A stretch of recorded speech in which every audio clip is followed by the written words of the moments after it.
নমস্কাৰ বাইদেউসকল, আগন্তুক জুলাই মাহত কেন্দ্ৰীয় চৰকাৰৰ বাজেটত কেন্দ্ৰীয় চৰকাৰে অংগনবাড়ী কৰ্মী সহায়িকা, ৰন্ধন কৰ্মী আৰু আশা কৰ্মীসকলৰ দৰমহা বৃদ্ধিৰ ওপৰত সিদ্ধান্ত গ্ৰহণ কৰাৰ পূৰ্ণ সম্ভাৱনা আছে।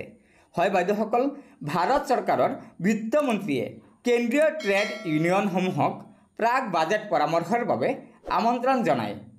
2024 চনৰ 24 জুন তাৰিখে নতুন দিল্লীৰ বিত্ত মন্ত্ৰালয়ত এই আলোচনা বৈঠক অনুষ্ঠিত হয়।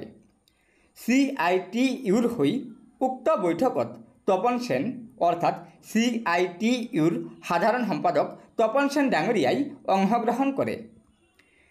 আন 9টা কেন্দ্ৰীয় ট্ৰেড ইউনিয়নৰ সৈতে CITUৱে আগন্তুক বাজেটৰ ওপৰত কেন্দ্ৰীয় ট্ৰেড ইউনিয়ন আৰু ফেডাৰেশ্যনৰ যুটীয়া মঞ্চৰ মতামত আৰু লগতে দাবীসমূহৰ বিষয়ে বিতংভাৱে বিত্তমন্ত্ৰীৰ ওচৰত এখন যৌথ স্মাৰকপত্ৰ দাখিল কৰে। আৰু এইখনেই হৈছে সেই স্মাৰকপত্ৰখন। স্মাৰকপত্ৰৰ 13 নং দফাত অংগনবাড়ী কৰ্মী সহায়িকা, ৰন্ধন কৰ্মী, আশা কৰ্মী আৰু অন্যান্য আঁচনিভুক্ত কৰ্মচাৰীসকলৰ সন্দৰ্ভত গুৰুত্বপূৰ্ণ বিষয় সন্নিৱিষ্ট কৰা হৈছে। দফাটো আপোনালোকৰ সুবিধাৰ্থে অসমীয়া বাঙনি কৰা হৈছে। হয় বাইদেউসকল, এই স্মাৰকপত্ৰখনৰ 13 নং দফাটো চাব।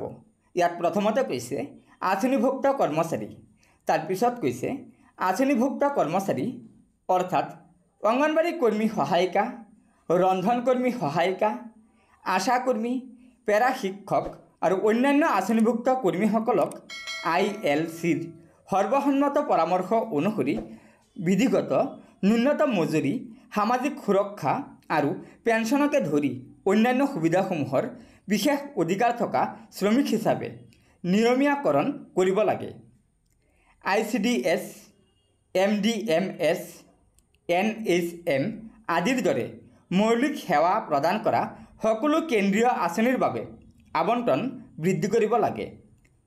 পুষ্টি, স্বাস্থ্য আৰু শিক্ষাৰ মান সম্পন্ন সেৱাৰ লগতে সকলোকে বিশেষকৈ অসংগঠিত খণ্ডৰ কৰ্মীসকলৰ বাবে শিশু যত্ন সেৱা নিশ্চিত কৰিবলৈ আঁচনিসমূহ শক্তিশালী কৰিব লাগে। হয় বাইদেউসকল, আপোনালোকে নিশ্চয় জানিব পাৰিলে যে কেন্দ্ৰীয় বিত্তমন্ত্ৰী নিৰ্মলা সীতাৰমণ ডাঙৰীয়ানীয়ে আগন্তুক কেন্দ্ৰীয় বাজেটৰ প্ৰতি লক্ষ্য ৰাখি ট্ৰেড ইউনিয়নসমূহৰ পৰা পৰামৰ্শ বিচাৰিছিল আৰু ট্ৰেড ইউনিয়নসমূহে সেই পৰামৰ্শসমূহ এটা স্মাৰকপত্ৰ যোগে বিত্তমন্ত্ৰী ডাঙৰীয়ানীক দিয়ে। আৰু সেই স্মাৰকপত্ৰখনত 13 নং দফাতে ট্ৰেড ইউনিয়নে কেন্দ্ৰীয় বিত্তমন্ত্ৰীগৰাকীক দাবী জনাইছে যে আঁচনিভুক্ত কৰ্মী যেনে অংগনবাড়ী কৰ্মী সহায়িকা, আশা কৰ্মী আৰু ৰন্ধন কৰ্মী সহায়িকাকে ধৰি যিসকল আঁচনিভুক্ত কৰ্মী আছে সেই আঁচনিভুক্ত কৰ্মীসকলৰ দৰমহা বৃদ্ধিৰ লগতে পেঞ্চনৰ সুবিধা দিবৰ বাবে দাবী জনাইছে। গতিকে বাইদেউসকল, এয়া নিশ্চয় অংগনবাড়ী কৰ্মী সহায়িকা, ৰন্ধন কৰ্মী আৰু আশা কৰ্মীসকলৰ দৰমহা বৃদ্ধিৰ ওপৰত এটা অত্যন্ত গুৰুত্বপূৰ্ণ খবৰ। সেয়েহে লগৰ বান্ধৱীসকলক এই ভিডিঅ'টো শ্বেয়াৰ কৰি আজিৰ এই সুখবৰটো জনাই দিব আৰু পৰৱৰ্তী সময়ত অংগনবাড়ী কৰ্মী সহায়িকা, ৰন্ধন কৰ্মী আৰু আশা কৰ্মীসকলৰ বিভিন্ন খবৰসমূহ পোনপ্ৰথমে পাবলৈ অনুগ্ৰহ কৰি আমাৰ এই চেনেলটো ছাবস্ক্ৰাইব কৰি ল'ব। ধন্যবাদ।